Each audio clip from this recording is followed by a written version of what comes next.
प्रिय विद्यार्थियों, वंदे मातरम। कोविड ने पूरी दुनिया को झकझोर कर रख दिया है, लेकिन जिंदगी की रवानी कभी नहीं रुकती, वक्त कभी नहीं थमता।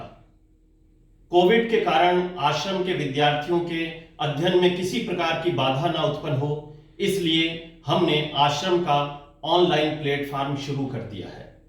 अभी इसमें टेस्ट हो रहे हैं और यथाशीघ्र कुछ क्लासेस भी आरंभ हो जाएंगी। मुझे बहुत सारे विद्यार्थियों के बहुत सारे संदेश प्राप्त हो रहे हैं, क्योंकि आश्रम के इस ऑनलाइन प्लेटफॉर्म के साथ पुराने विद्यार्थियों के साथ साथ नित्य नए विद्यार्थी भी जुड़ते जा रहे हैं। नए विद्यार्थियों के बहुत सारे प्रश्न हैं कि तैयारी किस प्रकार से करें, कैसे करें। इन्हीं बातों के उत्तर के लिए आज का ये वीडियो हम लोगों ने तैयार किया है। मैं एक फार्मूले का जिक्र यहां पर करना चाहता हूं। इस फार्मूले को जो नाम मैंने दिया है वो है TPW का फार्मूला। TPW का फार्मूला। T का आशय है टारगेट यानी कि लक्ष्य। P का आशय है प्लानिंग यानी कि योजना, और W का आशय है वर्क अर्थात मेहनत। ये तीन बड़ी ही महत्वपूर्ण बातें हैं। सबसे पहले बात करते हैं टारगेट यानी कि लक्ष्य की। विद्यार्थी के लिए यह जरूरी है कि सबसे पहले वह अपने लक्ष्य का निर्धारण करे। लेकिन लक्ष्य की एक खासियत मैं आपको बताना चाहता हूं, और वो खासियत है कि लक्ष्य एक बार में एक होता है। एक बार में एक होता है, यानी लक्ष्य एक साथ दो नहीं हो सकते। आपको एक बार में एक लक्ष्य, एक टारगेट फिक्स करना होगा। हां, ट्रैक कई हो सकते हैं। मान लीजिए आप सब इंस्पेक्टर की तैयारी कर रहे हैं, तो उसी का ट्रैक RAS की तैयारी है, उसी का ट्रैक IAS की तैयारी है। आप 3rd ग्रेड की तैयारी कर रहे हैं, तो उसी का ट्रैक 2nd ग्रेड की तैयारी है, उसी का ट्रैक 1st ग्रेड की तैयारी है। टारगेट और ट्रैक दो शब्द हैं।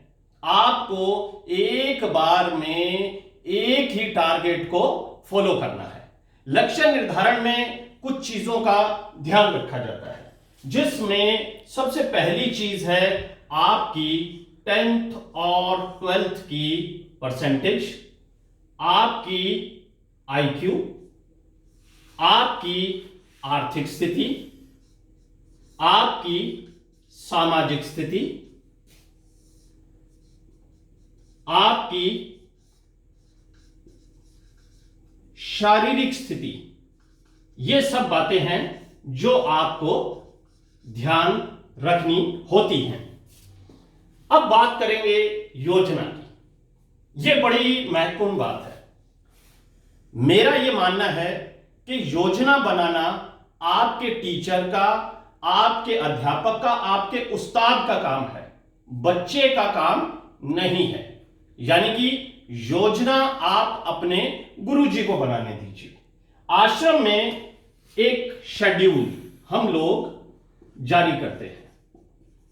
आप लोगों ने वो शेड्यूल देखा भी होगा।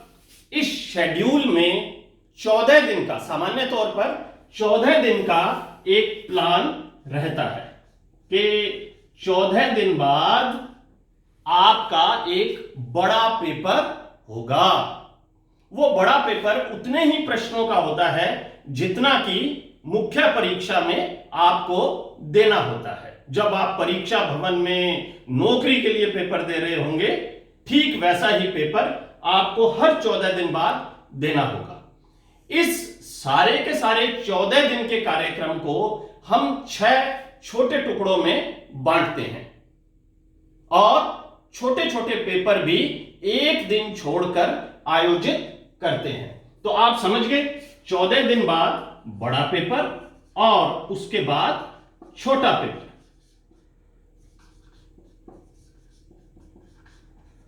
छोटा पेपर एक दिन छोड़कर आयोजित किया जाता है। एक हफ्ते में 3 छोटे पेपर और 2 हफ्तों में 6 छोटे पेपर और फिर बड़ा पेपर।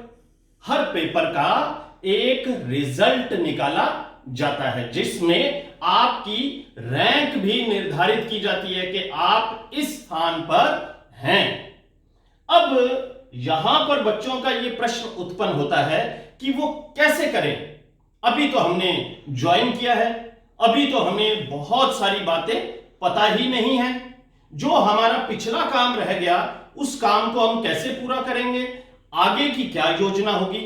मुझे लगता है कि इन प्रश्नों पर एक विद्यार्थी को चिंता नहीं करनी चाहिए, अपितु उसे दिए गए शेड्यूल पर फोकस करना चाहिए। उस शेड्यूल को आप अच्छी तरह से पढ़ें और इस बात का प्रयास करें कि आप उसमें अधिक से अधिक अंक जुटा सकें। शेड्यूल को पढ़ें, छोटे शेड्यूल को पढ़ें, निर्धारित पुस्तकें एकत्र करें और उसके अनुसार अध्ययन करें। अब बात आती है मेहनत की। मेहनत किसी भी लक्ष्य को प्राप्त करने के लिए मेहनत बहुत ही महत्वपूर्ण बिंदु है। कितनी मेहनत की जाए? मेरा यह मानना है कि अगर अभी परीक्षाएं नहीं है तो आपको 8 घंटे रोज पढ़ना चाहिए। 8 घंटे की स्टडी हो, शेड्यूल यानी कि योजना आपके पास है और आप 8 घंटे उसका अध्ययन करें। 2-2 घंटे की 4 सिटिंग उतारें और जो शेड्यूल आपको दिया गया है उसके नोट्स बनाएं। नोट्स बनाना यानी कि लिख लिख कर याद करना अत्यंत महत्वपूर्ण है। कई बार यह प्रश्न उत्पन्न होता है, हमें तो नोट्स बनाने नहीं आते। मैं आपको बता दूं कि नोट्स कोई एक बार में नहीं बनते। खासकर जो नया विद्यार्थी है उसके नोट्स एक बार में नहीं बनते, लगातार उसे नोट्स बनाने पड़ते हैं और शुरू में नोट्स बड़े विशाल होते हैं, लेकिन धीरे धीरे जैसे जैसे बच्चा सीखता जाता है उसके नोट्स कम होते चले जाते हैं। तो आपको इस फार्मूले को ध्यान रखना है। लक्ष्य, टारगेट फिक्स करें। टारगेट फिक्स करने से पहले अपनी 10th-12th की परसेंटेज, अपना आईक्यू, अपनी आर्थिक स्थिति, अपनी सामाजिक स्थिति, अपनी शारीरिक स्थिति का भी ध्यान रखें। योजना बनाना आपके अध्यापक का काम है। आश्रम योजना के रूप में एक शेड्यूल देता है जिसमें सामान्यतः 14 दिन बाद एक बड़ा पेपर लिया जाता है और 14 दिन में 6 छोटे पेपर भी आयोजित किए जाते हैं। हर शेड्यूल का, हर पेपर का एक परीक्षा परिणाम जारी किया जाता है कि आपने इतने अंक प्राप्त किए और आपकी ये रैंक रही। बात आती है मेहनत की, तो मैं बता ही चुका हूं कि आपको 8 घंटे रोज पढ़ना चाहिए। अगर अभी तुरंत परीक्षा नहीं है, ऐसी स्थिति में जब परीक्षा बिल्कुल पास आ जाए तो यह समय अवधि बढ़ाकर 12 घंटे कर दीजिए। नोट्स बनाएं, यानी कि लिख लिख कर याद करें। यह मत सोचें कि आप तो आश्रम से अभी जुड़े हैं तो आपका पिछला काम आपको किस प्रकार से करना होगा, अगला काम किस प्रकार से करना होगा। यदि आप गोल अचीव करना चाहते हैं तो आपको निर्धारित पाठ्यक्रम को 6 बार दोहराना होगा। इसके लिए मैं 6 राउंड थ्योरी शब्द का प्रयोग करता हूं। तो जब आप किसी पाठ्यक्रम को 6 बार दोहराते हैं, उसे लिखते हैं, तो वो आपको कंठस्थ हो जाता है। तो मुझे लगता है आपको काफी बातें समझ में आ गई होंगी। खासकर नए विद्यार्थियों को अगर आपके और भी प्रश्न हैं तो मुझे व्हाट्सएप कीजिए, मैं उसका जवाब दूंगा।